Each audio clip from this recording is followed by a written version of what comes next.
दोन मित्र माझे जे रेग्युलर टच मध्ये आहेत, अजूनही आहेत ऍक्च्युली. पण आदित्य आणि रोहित, त्यांचं सांगायला मला आवडेल की अ, खूप आधी म्हणजे 24-25 वर्षांचं असताना किंवा कमी, ते आम्ही सगळ्यांनी इंजिनिअरिंग केलं होतं. मग त्यांनी एमबीए वगैरे केलं किंवा मास्टर्स केलं, मग जॉब वगैरे मिळाला आणि ते खूप व्यवस्थित पैसे कमवायला लागले.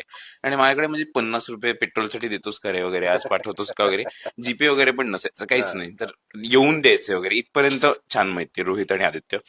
आणि आम्ही एकदा बसलो होतो असंच कुठल्या तरी हॉटेलमध्ये खात, आणि अर्थातच ते त्यांच्यापैकी कोणतरी बिल देणार होतं, त्यामुळे मी असं शांत बसलो होतो वगैरे, इकडे तिकडे बघत वगैरे.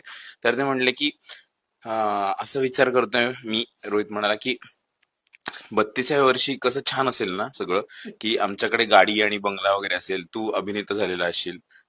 तर तर त्यावर एका सेकंद आम्ही तिघही फुटलो, की म्हणजे अभिनेता होणं इतकंच होऊ शकतं, गाडी आणि बंगला.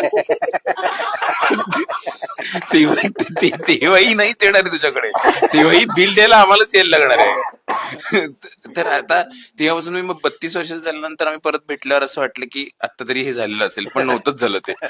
त्यांचं झालं होतं सगळंच, पण आता मी अजून त्याची वाट बघतोय. तर या चित्रपटाच्या निमित्ताने अभिनेता म्हणून मला सिरियसली घेतील असं मला